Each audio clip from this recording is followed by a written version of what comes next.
السلام علیکم ورحمۃ اللہ وبرکاتہ۔ بسم اللہ الرحمن الرحیم، الحمد للہ رب العالمین، الصلاة والسلام علی رسولہ الامین، نبینا محمد وعلی آلہ واصحابہ اجمعین ومن تبعهم بإحسان إلى يوم الدین، اما بعد۔ اعوذ باللہ من الشیطان الرجیم، بسم اللہ الرحمن الرحیم۔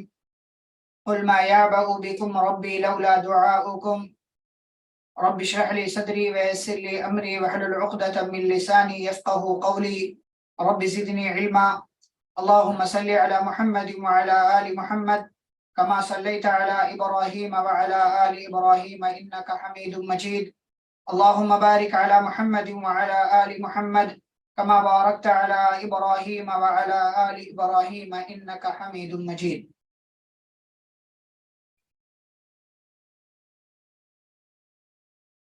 ہماری گفتگو دعاؤں کے حوالے سے چل رہی ہے اور پیج نمبر 184 تک ہماری گفتگو ہو چکی ہے۔ آگے جو دعا ہے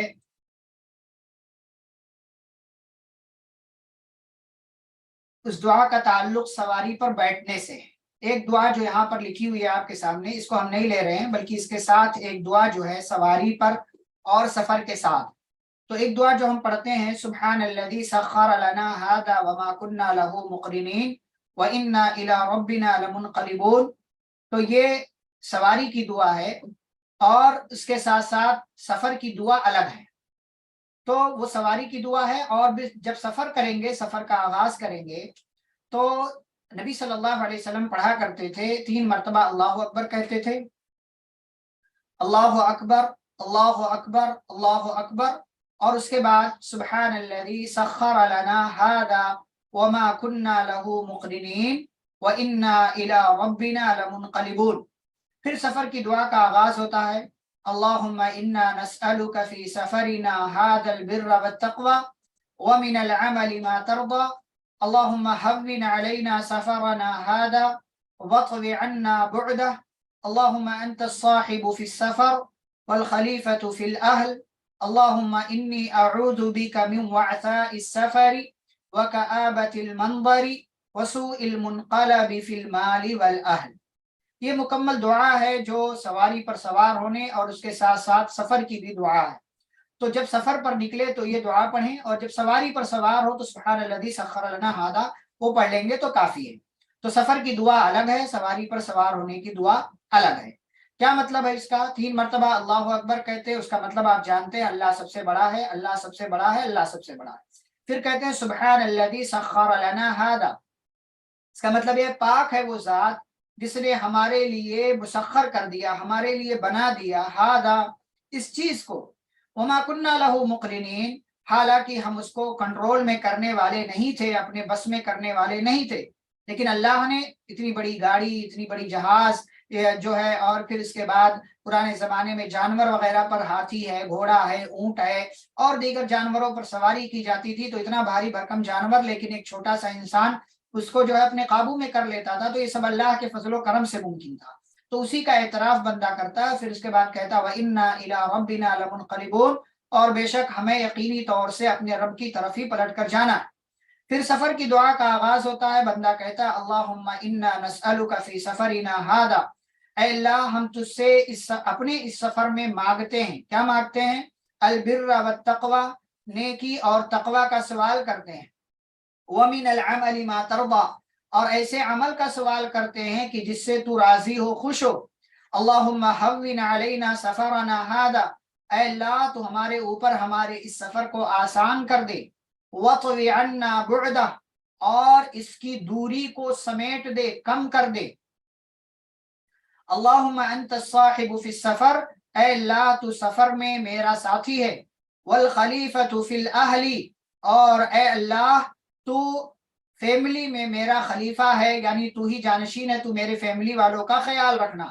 اللہم انی اعوذ بک من وعثاء السفر، بندہ پھر آگے کہتا ہے اے اللہ میں تیری پناہ چاہتا ہوں، من وعثاء السفر، سفر کی مشقت سے، تھکاوٹ سے، وکآبۃ المنظر، اور کوئی برا سین، برا منظر دیکھنے سے میں تیری پناہ چاہتا ہوں،